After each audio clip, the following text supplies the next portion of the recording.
Welcome to the good old days. Hello, today I'm here with Mrs. Scharschmidt, the advisor of the Cub newspaper, and today we're talking about the history of the Cub.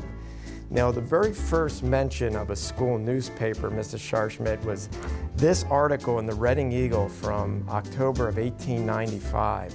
And it says, the Boyertown High School will publish a monthly journal which will be named the School Gazette. It is expected that the first number will be issued Saturday, October 19th. This, however, is the only mention of this paper. We've never seen an issue of the paper, and it had never been mentioned after this article. So we're not even sure if the paper was ever published.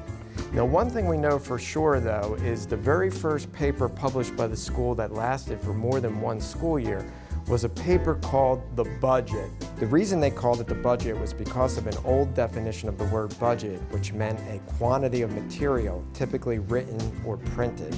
But this paper, which was published from 1910 all the way up to 1912 for 3 school years, has a wealth of information about the beginnings of the high school. And at this time, the high school was on the 2nd floor of a school building on Washington Street. In the 1910 issues, it talks about the early beginnings of both the football team and the basketball team. In the November 1910 issue, it mentions how the custodian added electric lights to the school. I really love the school notes section. Aaron Mayer, class of 1911, was out of school on an account of sickness. Oh, look, the fire drill was good. The fire drill was good. Some of the cartoons are kind of interesting. Look at this one. Was this meant to be funny, or was this more of a warning for students? Oh, wow. He's getting a spanking. The Budget was published for about 3 years before school commitment died off and it ceased to be.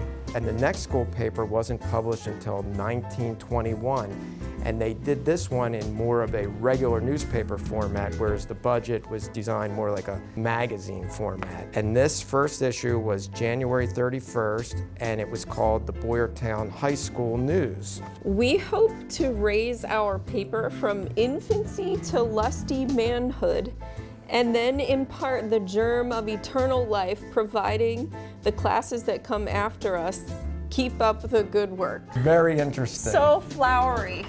Now, a year later, they changed the name of the paper to Boyertown School News because they were also publishing information from the 2 elementary schools in the district at that time. Now, in 1944, the name of the paper becomes the Cub, and it has been the Cub ever since. Now, the next major change happened in 2013, and that's when the Cub got a website, bashcub.com, which it still has to this day, and they started publishing it electronically. However, they also were doing some print copies of the Cub at that time, and they were putting it as an insert into the Boyertown Times. But after this, it was exclusively online, which is what you advise now. And so what types of things can students see in the online Cub? They cover a vast array of topics. Like, they do get into some opinion articles, they get into a little bit of political things that are going on in the climate. This year, which is new, I do have someone on a beat to cover school board meetings. So I browsed through hundreds of issues of the school newspaper here at Boyertown, and I will read an article from one of the 1910 Budget newspapers talking about a lack of school spirit, and then I'll read an article in the Cub from over 100 years later talking about the same issues. But then in those same papers, I'll read articles about students making amazing accomplishments and doing great things, which is why I always say, Mrs. Scharschmidt, the good old days weren't always good, and tomorrow ain't as bad as it seems. So hey, we'll see you then, and remember, check out the Cub, bashcub.com.